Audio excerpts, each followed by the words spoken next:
بسم اللہ الرحمن الرحیم۔ کالا بدصورت بچہ کس گھر میں پیدا ہوتا ہے اور معذور یا کمزور بچہ کس گھر میں پیدا ہوتا ہے؟ ایک دفعہ ایک شخص اپنی بیوی اور بچے کے ہمراہ حضرت عمر کی بارگاہ میں پیش ہوا۔ وہ شخص حضرت عمر سے کہنے لگا، اے وقت کے خلیفہ، میرا اور میری بیوی کا رنگ سرخ ہے۔ میری بیوی نے یہ بچہ پیدا کیا ہے، اس کا رنگ کالا کیوں؟ مجھے تو ایسا لگتا ہے یہ بچہ میرا نہیں۔ میری بیوی نے کسی کے ساتھ بدکاری کی ہے، جس وجہ سے اس بچے کا رنگ ہم دونوں کے ساتھ نہیں ملتا۔ وہ شخص بار بار اپنی بیوی پر الزام تراشی کرتا رہا۔ بیوی نے روتے ہوئے حضرت عمر رضی اللہ تعالیٰ عنہ سے کہا، اے امیر المومنین، میں سچ بول رہی ہوں، میں نے کبھی بھی امانت میں خیانت نہیں کی۔ یہی میرا خاوند ہے اور یہ بچہ اسی کا ہے۔ میں نے ہر وقت اپنے شوہر کے ساتھ وفاداری کی ہے۔ میں نے ہمیشہ اپنے خاوند کی موجودگی اور غیر موجودگی میں اپنی عزت کا خیال رکھا ہے۔ میرا شوہر مجھ پر یقین نہیں کر رہا۔ شوہر نے کہا، اے امیر المومنین، میری بیوی جھوٹ بول رہی ہے، یہ بچہ میرا نہیں ہے، یہ بچہ کسی اور کا ہے۔ اگر یہ بچہ میرا ہوتا تو اس کا رنگ بھی میرے جیسا ہوتا۔ اس بچے کو دیکھ کر صاف صاف ظاہر ہوتا ہے یہ بچہ میرا نہیں، میری بیوی جھوٹ بول رہی ہے۔ بیوی مسلسل روتی رہی۔ خاوند اپنی بیوی کی ایک بات سننے کے لیے تیار نہ تھا۔ یہ معاملہ بہت پیچیدہ تھا۔ حضرت عمر سوچ میں پڑ گئے کہ اس معاملے کو کس طرح سے حل کیا جائے۔ حضرت عمر رضی اللہ تعالیٰ عنہ نے سوچا، کیوں نہ اس معاملے میں داماد رسول حضرت علی شیر خدا سے مدد لی جائے۔ حضرت عمر رضی اللہ تعالیٰ عنہ خاوند، بیوی اور بچے کو ساتھ لے کر حضرت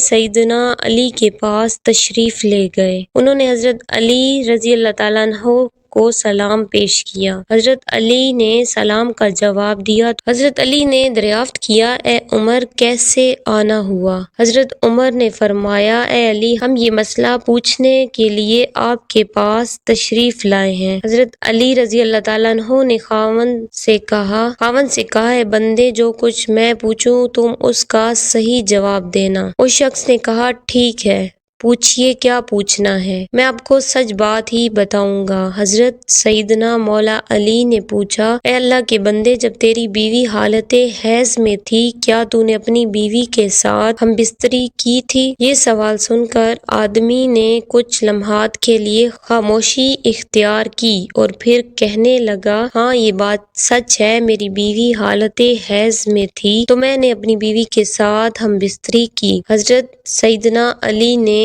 کہا، اے بندے، یہ بچہ تمہارا ہی ہے، بلا وجہ اپنی بیوی پر الزام تراشی نہ کرو۔ جب تو نے بیوی کے ساتھ حیض کی حالت میں ہم بستری کی تو تیرا یہ نطفہ تمہاری بیوی کے سیاہ خون کے ساتھ مل گیا، جس وجہ سے بچے کا رنگ سیاہ ہو گیا۔ اگر تم بیوی کے ساتھ حالت حیض کے دنوں میں ہم بستری کرو گے تو بچے کالے اور بدصورت ہی ہوں گے۔ اے شخص، آج کے بعد یہ بات اپنے ذہن میں بٹھا لو، حدیث اور قرآن میں حیض کی حالت میں ہم بستری کرنا حرام اور سخت ترین گناہ ہے۔ اگر کوئی بندہ اس بات کا علم رکھتے ہوئے بھی اپنی بیوی کے ساتھ ہم بستری کرتا ہے تو اللہ پاک ایسے بندے سے سخت ناراض ہو جاتا ہے اور وہ بندہ جلد ہی اللہ تعالیٰ کی سخت پکڑ میں آ جاتا ہے۔ اب آپ کو بتاتے ہیں کہ معذور کمزور بچے کن گھروں میں جنم لیتے ہیں۔ مدینہ منورہ کا واقعہ ہے کہ خوبصورت اور جوان لڑکی کی شادی بوڑھے آدمی سے ہو گئی۔ شادی کی پہلی رات میاں بیوی نے ہم بستری کی، اتفاقاً سے شوہر کا اسی رات وصال ہو گیا۔ دلہن حاملہ ہو چکی تھی۔ جب بیوی نے بچے کو جنم دیا تو لوگوں نے اس لڑکی پر طرح طرح کے الزام تراشی شروع کی کہ اس کا میاں تو پہلی رات ہی انتقال کر گیا، اس لڑکی نے جس بچے کو جنم دیا وہ بچہ حرام کا ہے، اس کے خاوند کا نہیں، کیونکہ وہ تو پہلی رات ہی مر چکا تھا، پھر یہ بچہ کیسے پیدا ہوا؟ اس اس بوڑھے کی یہ دوسری شادی تھی۔ اس بوڑھے کا پہلی بیوی سے ایک لڑکا تھا۔ اس لڑکے نے اپنی سوتیلی ماں پر الزام لگانا شروع کیا۔ وہ کہنے لگا کہ اس عورت نے کسی کے ساتھ زنا کیا ہے۔ یہ بچہ میرے باپ کا نہیں، یہ بچہ حرام کا ہے۔ وہ سوتیلا بیٹا تھا۔ وہ چاہتا تھا کہ کسی طرح دنیا والے یہ مان لیں کہ یہ بچہ میرے والد کا نہیں بلکہ اس عورت کی حرام کاری کا نتیجہ ہے، تاکہ والد کی ساری وراثت کا حصہ دار اور حقدار میں اکیلا ہی ٹھہروں، کہیں یہ بچہ میرے برابر کا شریک نہ ہو جائے۔ اس وجہ سے بوڑھے کے بڑے بیٹے نے اپنی سوتیلی ماں پر الزام تراشی کی کہ میرا باپ تو شادی کی پہلی رات ہی مر گیا تھا، تو یہ بچہ کہاں سے آ گیا۔ دیکھتے ہی دیکھتے وہ بچہ 4 سال کا ہو گیا اور چلتا چلتا یہ معاملہ بھی قاضی کی بارگاہ میں پہنچ گیا۔ بوڑھے کے بڑے بیٹے نے قاضی سے کہا، اے قاضی محترم، میرا باپ تو شادی کی پہلی رات ہی مر گیا تھا، یہ بچہ میرے باپ کا نہیں۔ اس عورت سے پوچھا جائے کہ یہ بچہ کس کا ہے، میں اس بچے کو اپنا بھائی ماننے کو تیار نہیں ہوں۔ سوتیلا بیٹا کچھ گواہوں کو بھی اپنے ساتھ لے کر آیا تھا۔ گواہوں نے بھی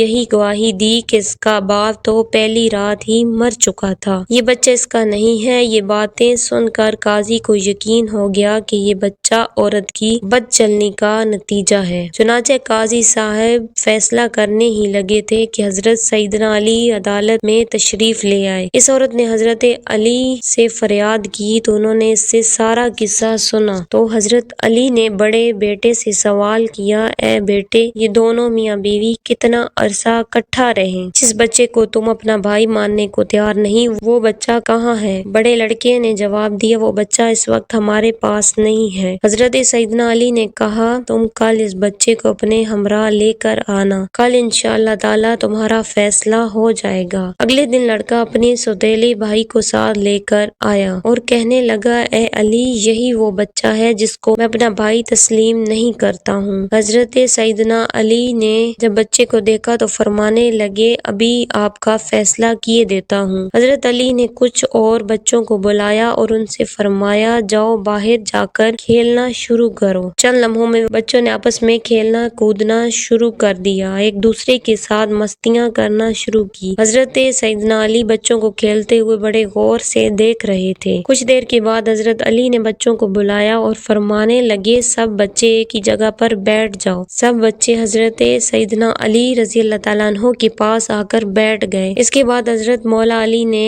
سب بچوں کو ایک ساتھ کھڑے ہونے کا حکم دیا تو سب بچے ایک ساتھ کھڑے ہو گئے۔ مولا علی ان بچوں کو بڑے غور سے دیکھ رہے تھے۔ حضرت سیدنا علی نے دیکھا سب بچے بڑے آسانی کے ساتھ کھیل کود رہے ہیں، بیٹھ رہے ہیں اور کھڑے ہو رہے ہیں، ان کو کھیلنے بیٹھنے اٹھنے میں کوئی دقت نہیں رہی۔ حضرت علی رضی اللہ تعالیٰ عنہ نے دیکھا جس بچے پر الزام لگایا جا رہا ہے، اس بچے کو بیٹھنے اٹھنے میں کافی وقت لگتا ہے۔ آپ نے فیصلہ یہ سنایا کہ یہ بچہ اس بوڑھے شخص کا ہے کیونکہ اس بچے میں کچھ کمزوریاں ہیں، جسے دیکھ کر یہ ظاہر ہوتا ہے کہ یہ بوڑھے باپ کا ہی بیٹا ہے۔ باقی سب بچوں کو کسی قسم کی کوئی دقت نہیں، وہ بآسانی چلتے پھرتے اور کھیلتے ہوئے نظر آ رہے ہیں، ان میں کوئی کمزوری نظر نہیں آ رہی کیونکہ وہ جوان باپ کی